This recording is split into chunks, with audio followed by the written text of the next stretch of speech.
Good afternoon, everyone. Welcome to this regularly called workshop for Temple City Council.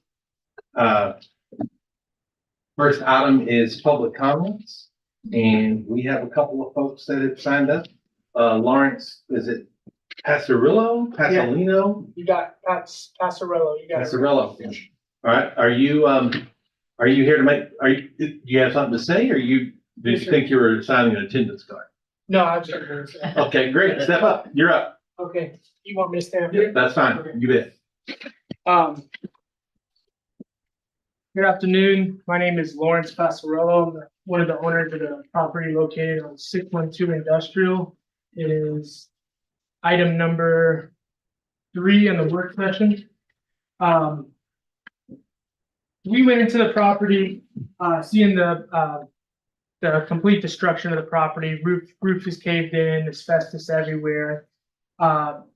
Basically heroin needles on the ground. It's very, very bad condition. So we went into it thinking that we could probably improve it for the city of Temple and completely renovate it. And our idea when buying it was that we were going to turn it into a hotel.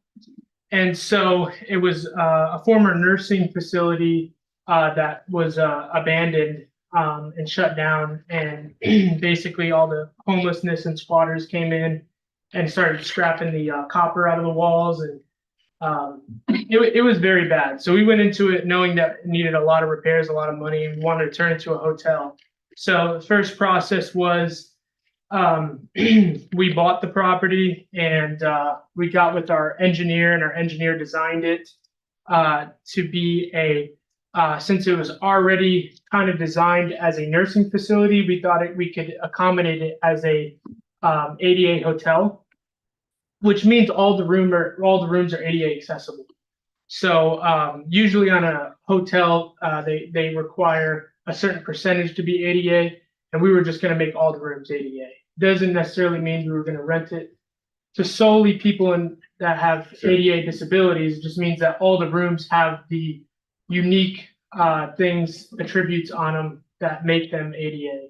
So we presented this to the city of Temple, presented them with our engineer plans and the permitting review, and we went through all the permitting process that we had to do.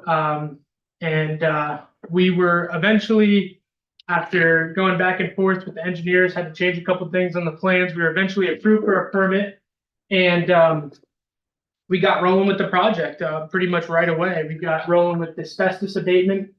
After the asbestos abatement, we went in, we started redoing the roof because the roof collapsed and everything else. Yeah. These are only about 3 minutes. Yes, sir. So, take your time, but Yes, sir. I'll speed it up. 6 to 4 or 5 minutes. Yes, sir. Okay. I'll speed it up.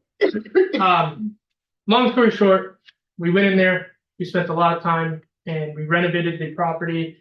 And we were getting rolling with the roof. And the same day we were finishing the roof, City of Temple Code came out and slapped a stop work order on the property.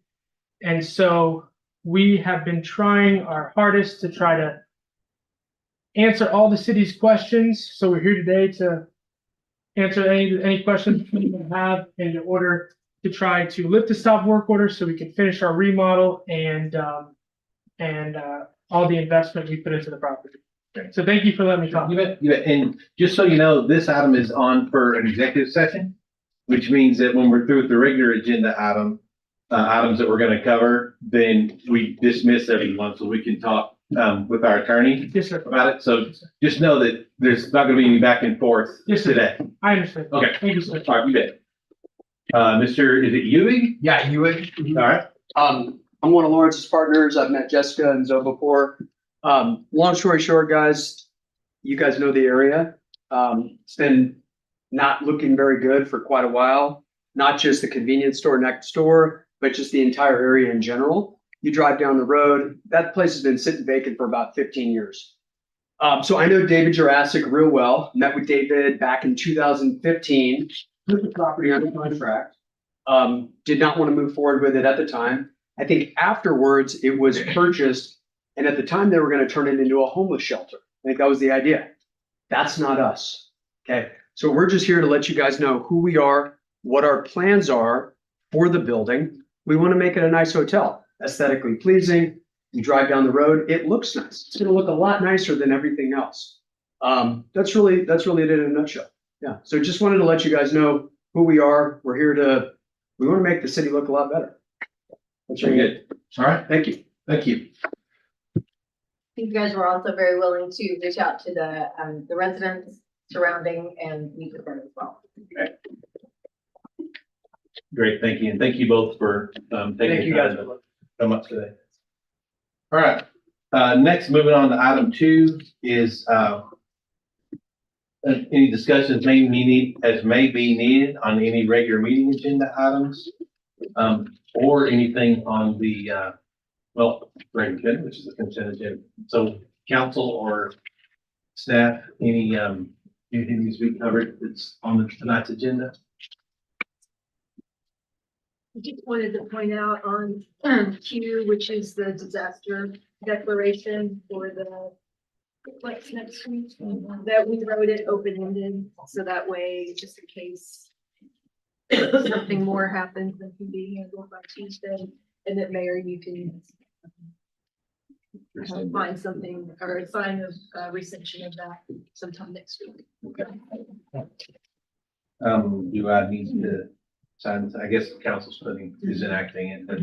Yeah, it'll, as soon as it's adopted, it'll go into It's effect. regular. Okay. Very good.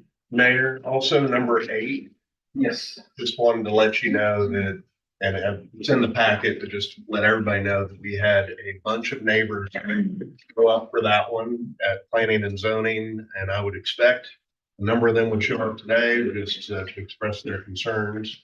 Just wanted to give you all a heads up. Okay. If I could just add to Brian's remarks, I'm very concerned about 8 also. We don't necessarily need to discuss it in here because I know you'll give a thorough presentation and we can do that in council, yes, in council. Yes. But I am concerned about traffic. Sure. Very good. Anything else? Very good. All right. Then we'll move on to one of our plainclothes officers. Who is this guy? Good afternoon. Thank you all for your indulgence. I appreciate the grace from last time I was supposed to present. I was a little under the weather, so thank you all so much. As you all know, Sylvia's working on a different format to present the information to you. You'll see that today. Spend a little bit of time just walking through it. Crime has kind of a life cycle, so it changes over time. It's pretty dynamic. But our work starts with our mission statement there: protecting, serving, and working in partnership with the community that produce and solve crime with integrity, honor, and dedication. And then you mirror that up with, well, how does your work? Yeah. Does this part need to be played? Does that go here? Yeah.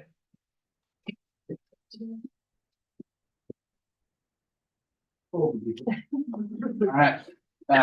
Starts with relationships, trust, and communication. So personnel, we still continue to struggle with some of our staffing deficiencies. As of today, I believe we're about 23, 24 officers down. We just had a couple of retirements announced, as well as a resignation for one of our detectives to take a position with the state AG's office. So here we go. We're going to dive into the data. So in NIBRS, UCR, you remember everything was kind of packed into one of those 8 categories that I'd show you. This one, you're going to see 3 different models that I'm going to show you the data on. So Patrol Bureau, from the average response times, we freed up about a minute, about 30 seconds on the average response time. So overall, that's good. Dispatch continues to struggle.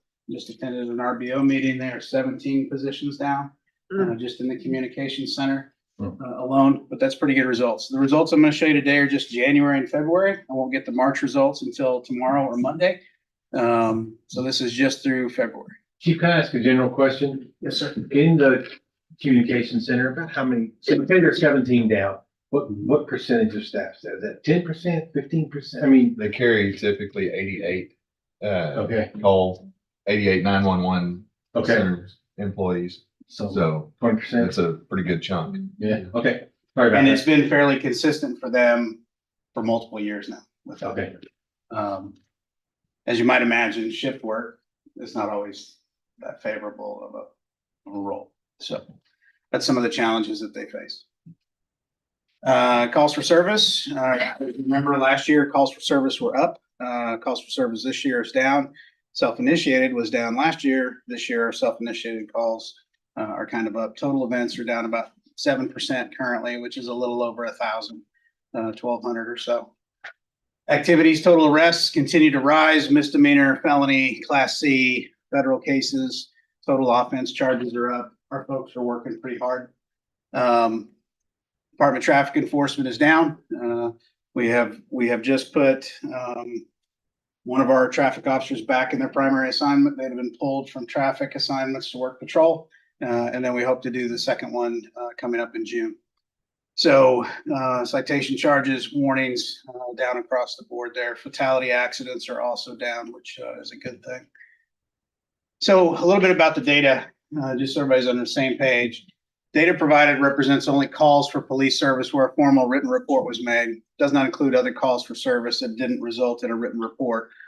Data initially may include unfounded offenses, meaning that after further investigation, we determined that it didn't. That happens on about 3 to 5% of the cases that we sometimes file. Data is updated monthly. Therefore, it represents information only at a particular point in time. Our records management system, the one we're currently on and the one we're going to, is very dynamic. So the case status of individual cases can change throughout. Totals can vary considerably from official totals, and we won't go back and massage the data. We will leave this data as it is, no matter what changes, and move it forward. Due to changes in the computerized programs used to capture statistical data, caution should be used when comparing data to prior years. However, I know how human beings are. We always want to compare. So I've got a comparison, but just please remember that last bullet when we get to it. So if you remember before, it used to just be kind of one chart. This is specifically crimes against persons. So you can see all these codes that I talk about at the end, that's a NIVERS specific code, right? So every crime category or crime classification comes with a NIVERS code. You can look across the board. Homicide was down, manslaughter 0%, unjustifiable homicide 0%. Rape, we went from 8 to 9 in that same reporting period. That's one additional case. Please remember the classification change that they made that I've mentioned in here numerous times. We anticipated to see more cases go into that category. Sodomy 0, sexual assault with an object 0, fondling down by 6 cases. That's a 23% reduction. Aggravated assaults, which we talked about quite extensively 2 years ago in here, down 23%. What we are seeing is that this crime category is largely being driven by this specific, which is your simple assault categories. So that's like your domestic skirmishes, folks fighting, not involving weapons. And we are seeing an increase in that category. Intimidation, 1 case, kidnapping, abduction. That also includes what's called criminal restraint, which is another domestic violence. So if we're in a domestic squabble and I won't let you leave, that's a criminal restraint. Okay. So it's not like, and I want you to look at this, go, oh my gosh, we've had 6 kidnappings. That's just not the case. Criminal restraint falls into that category. Incest 0, statutory rape 0, human trafficking, sex acts, 1 more in February than we had last year. We're at 3 of those cases. So I know that's a common topic of conversation that comes up. Human trafficking gets a lot of exposure. We've had 3 cases, and based on how those investigations go, charges could come. They may not. It may be unfounded. Crimes against society, drugs and narcotics violations. You can see this category is down in almost every category other than our proactive enforcement is really making a change in the amount and quantity of drugs and narcotics arrests. Officers are doing a really good job. And then crimes against property. You see that robbery is down 31%. Arson, we've had 1 case. Breaking or burglaries is at the same level it was last year. although we just recently arrested several of our known offenders in town, so we think we'll see that continue to decline. That's our hope. Theft is up slightly from about 70 additional cases. Motor vehicle theft, as we've talked about in here, UUVs. And again, we've seen a significant decline, I believe, in the month of March on those, because we've taken some of these same offenders that are involved in motor vehicle theft are doing theft offenses and breaking and entering into vehicles. They will steal a car, drive through a neighborhood, use that stolen auto to put all their proceeds from everything they find in the other vehicles. Counterfeiting is up. Counterfeiting and forgery, fraud cases are down. Embezzlement is up. Stolen property offenses at 0. Destruction of property up 2 cases, and bribery. So just looking at the pure math and comparing it to last year, your crimes against persons total has increased 8%. Again, this is 60 days worth of data. Don't hang on to these numbers. Small numbers differences create a larger percentage. Crimes against society being driven by really proactive law enforcement efforts up. Crimes against property is up, driven by UUMVs and burglaries to motor vehicles. Oh, well, Chief, could you, crimes against society, what is that exactly? That is this category. Drugs and narcotics, drugs equipment violations. So Okay, one hitters, bongs. I know you don't know what any of those things are. no, certainly.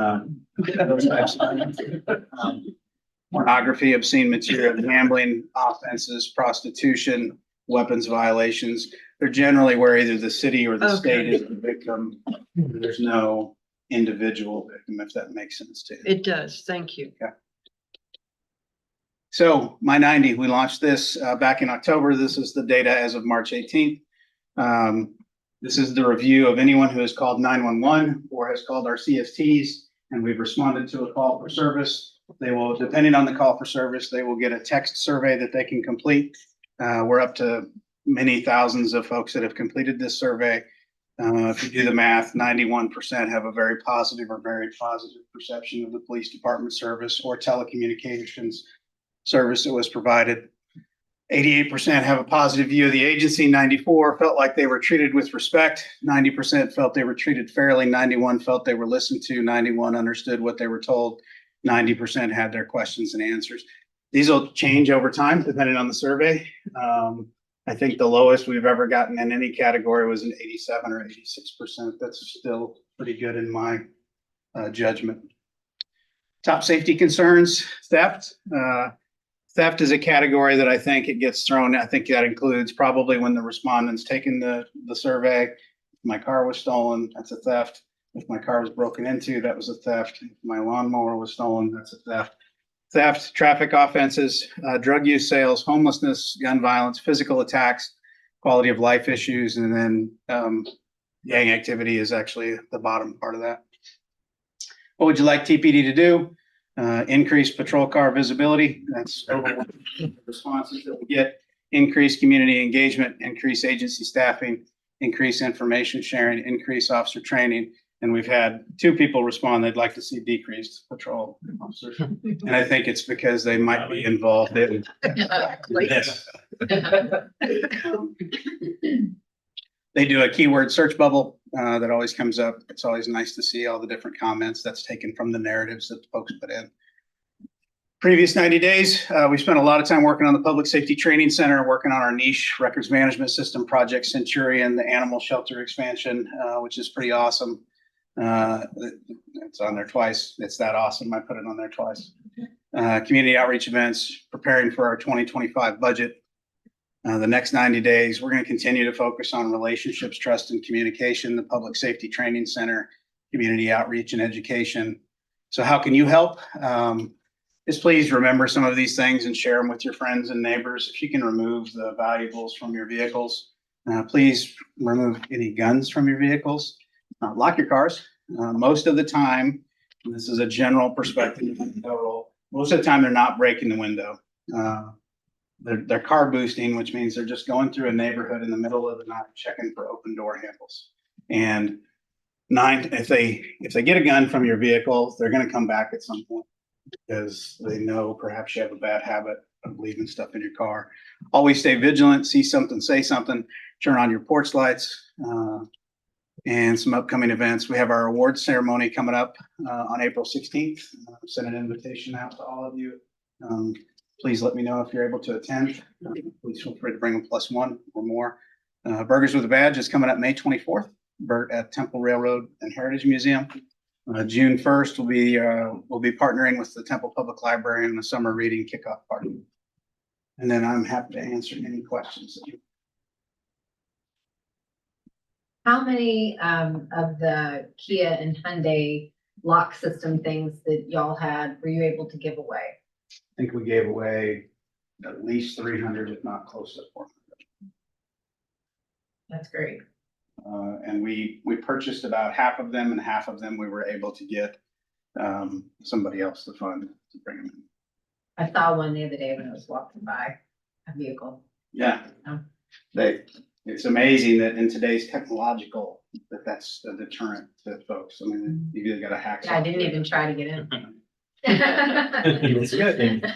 And the doors were locked. Good. She checked those. Yeah, I can get you an exact number. No, I was just It was- curious. It was a good one. I think a manual transmission is a good deterrent too. Yeah, it is. For this group, Yeah. definitely. I don't know how to drive I can pop a clutch. Old school. There are some communities that made the decision not to do anything. They didn't hand out any of the clubs, I think is what they're called. Yeah, right? that's what we used to call them in Yeah. the 80s. Yeah. Yeah. I'm an 80s baby. Me too. Me too. Well, Well, Maybe graduate. so there were a lot of, there are a lot of communities that didn't respond, right? They were of no help to the residents. yeah, so it was really pretty frustrating. So we went to every Kia and Hyundai dealership from here to Waco, and they all said, no, not our issue. And clearly by the amount of litigation Hyundai is facing, it's clearly their issue. But we weren't satisfied with that. I will never be satisfied with there's nothing we can do.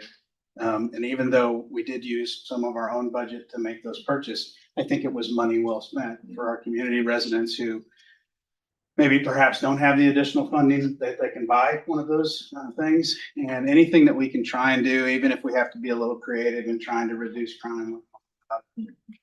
Goodwill. You had a question? I have a friend who has a Kia and got one, and this particular friend of mine has never been happy about anything ever in her entire life, and she thinks it's Oh, wonderful. that's great. It is. We saw a lot of people that were very excited to come in and get the club. And they've changed the design on some of them. So some of them actually go brake pedal and a steering wheel. There's a little bit of work involved, but if people will use them, it will definitely prevent their vehicle in most cases from being stolen. 524, the Burgers with a Badge, is that noon or early evening? Nope, it's in the afternoon. Afternoon. I believe That's fine. it starts at 11, if I recall correctly. That's always a good turnout. It It is is. a good turnout. Nice to do it at the museum. That's a great idea. It's a great location. It works out really well. We'll set Oh, up it's okay. You don't need to. 11 to, I think we're gonna run it all afternoon. Or until we run out of burgers, which we run out of burgers. So your gang activity is in a specific area, is it specific names, things that you were finding? Which gang, which, Which gang names are you finding and what area are you looking at? so we have, North Side, is one of them, which is on the north side, and KWA, which is predominantly on the east side. But I would tell you that they're all highly mobile. They move around, they've changed locations, they move residences, and those two don't necessarily get along. But if you go back to gang activity that we have seen this year, which typically would fall into your aggravated assault category, that's where your deadly conducts, we're actually putting a reduction there. Partially, that might be related to the prosecution that occurred in federal court of our KWA members. Where multiple members of the KWA who had escaped justice in state court were found guilty in federal court, and I believe most of them be serving 50-year or life sentences. Generally, that sends a message through the organization. However, here's my caveat. When you take out the leadership of a gang or an organization, that creates a vacuum in the organization. And there's generally somebody perhaps young, maybe with their frontal lobe not fully developed, that wants to take over that or be part of that. So things can actually get agitated. That's not what we've seen following the KWA roundup that we did multiple years ago and the conviction of those offenders. We've actually seen a drop in some categories And then there's activities coming in from other cities. all the time. Yeah, so an interesting number is 43% of all of our traffic stops don't live in Temple. So almost half of the people that we stop are transient or mobile or traveling through the area. So yes, there's that as well. And we're along the I-35 corridor. If you recall, like the ATM thefts, we don't believe that occurred. That didn't start here. Those are folks traveling. When I was in Kansas City, there were groups from Houston traveling north on I-35 all the way up to Minnesota, breaking into pharmacies. And then they would travel back southbound and make the same route. So there are groups of criminal enterprises or criminal organizations that are highly mobile that just travel throughout the state. And many times it's times of opportunity, or they've looked at the location, recognized that that ATM is right on the glass, right at the front door. That's pretty easy pickings for some folks, rather than having it at the back of the store on a hard mounted surface or in a concrete wall. You can't run in with a hook or a rope quite as easy if you've got to go through all the aisles. So does that help? Yes, thank you. What else? All right, chief, thank you. Thank you all very much. Appreciate the good work. All right, it is currently 4 o'clock. The council will now enter into executive session, to receive a briefing from the city attorney regarding property located at 612 Industrial Boulevard. Pursuant to Texas Government Code 551.071, council meeting executive session to discuss, receive advice, regarding the matter of attorney-client privilege, and no final action is taken. Item 4 is to discuss the employment, duties, and work plan of the city manager pursuant to Government Code 551.074. Council meeting executive session to discuss the employment and duties of the city manager. No final action will be taken.